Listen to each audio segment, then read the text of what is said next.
नमस्कार। आप सभी को महर्षि वाल्मीकि जयंती की हार्दिक शुभकामनाएं। महर्षि वाल्मीकि जी का जन्म दिवस हर साल आश्विन मास की पूर्णिमा को मनाया जाता है। इस दिन शरद पूर्णिमा का त्योहार भी मनाया जाता है, जो लक्ष्मी देवी का प्राकट्य दिवस है। प्रसिद्ध कथा है कि महर्षि वाल्मीकि जी का मूल नाम रत्नाकर था। इनके पिता ब्रह्मा जी के मानस पुत्र प्रचेता थे। बचपन में एक नीली ने इनका अपहरण कर लिया था, अतः इनका जो लालन पोषण हुआ था वो भी समाज में हुआ था।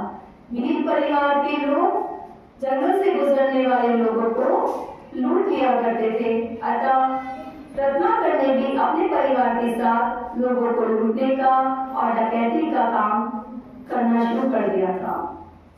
आइए जाने कैसे बने रत्नाकर एक डाकू से महर्षि वाल्मीकि एक नाटक के द्वारा। एक दिन संयोगवश नारद मुनि भी जंगल में उसी रास्ते से गुजर रहे थे जहाँ पर रत्नाकर लोगों को लूट रहे थे। आगे एक नाटक के द्वारा।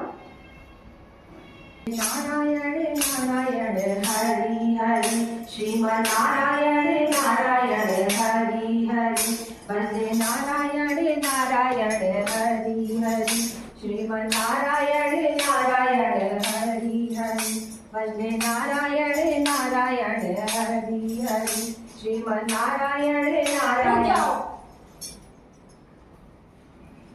जो कुछ भी है सब मुझे दो, अन्यथा मारे जाओगे। बस तुम ये सारे पाप कर क्यों करते हो? अपने परिवार के भरण पोषण के लिए, यही मेरी जीविका है। अच्छा, यदि तुम ये सारे पाप कर्म करके अपने परिवार का पालन कर रहे हो, क्या इसमें दंड के भागीदार तुम्हारे परिवार के सदस्य बनेंगे? जरा पूछ लो उनसे, क्योंकि हर प्राणी को अपने कर्मों का फल तो मिलता ही है। नारायण नारायण। मुझे भ्रमित मत करो साधु, क्यों नहीं बनेंगे? मैं अपने परिवार के भरण पोषण के लिए कार्यक्रम करता हूँ, तो वे इसके दंड में मिलने वाले भागीदार जरूर बनेंगे। क्यों नहीं बनेंगे? मैं अभी पूछ कर आता हूँ। अच्छा, जाओ शीघ्र जाओ, मैं यही तुम्हारी प्रतीक्षा करता हूँ। किंतु भाग मत जाना, तुमसे संपत्ति भी लूटनी है। मैं अभी पूछ कर आता हूँ। जाओ शीघ्र जाओ। अपने माता पिता और पत्नी के पास ये पूछने के लिए जाते हैं। पिताजी, भागवती, बच्चों शीघ्र यहाँ आओ, मुझे कुछ प्रश्न पूछना है। क्या हुआ पुत्र, क्यों चिल्ला रहे हो? पिताजी, भागवती, मैं आप सबके भरण पोषण के लिए जो ये पाप कर्म करता हूँ, उसको मिलने वाले दंड में क्या आप सभी मेरे भागीदार बनेंगे? बताइए, बनेंगे ना? पुत्र, हमें तो पता ही नहीं है कि हमें पालने के लिए तुम पाप कर्म करते हो या फिर सत्कर्म, तो हम उसमें कैसे भागीदार हो सकते हैं? भागवती, तुम उत्तर दो, क्या तुम मुझे मिलने वाले दंड में भागीदार बनोगी? हम सबका भरण पोषण करना आपका कर्तव्य है। अब इसके लिए आप दुष्कर्म करते हैं, ये आपका निर्णय है। हम इसके मिलने वाले परिणाम या दंड के भागीदार कैसे हो सकते हैं?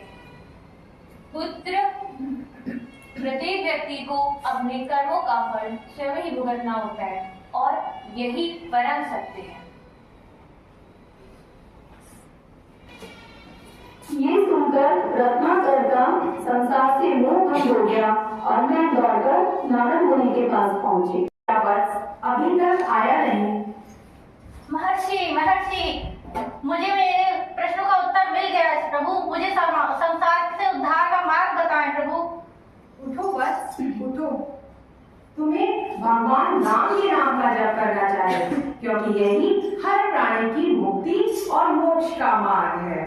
किंतु मैं तो डाकू हूँ, पूरे जीवन मारो काटो कहने वाले के मुख से ये शब्द कैसे निकलेगा? तो एक उपाय है मेरे पास। यदि तुम राम के स्थान पर मरा मरा शब्द का जाप करो, तो उसका उल्टा राम ही निकलेगा मुंह से। नारायण नारायण। जैसी आज्ञा महर्षि।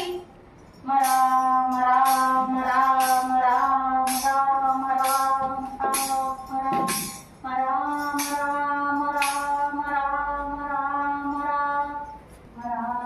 इस मंत्र को बोलते बोलते रत्न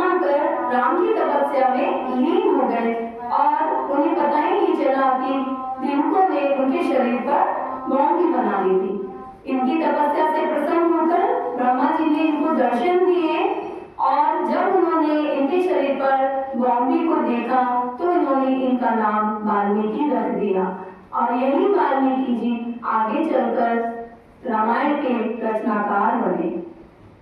तो आपको इस नाटक के माध्यम से आज ये पता चला कि किस तरह से रत्नाकर से एक डाकू से कैसे बने ये महर्षि वाल्मीकि। धन्यवाद।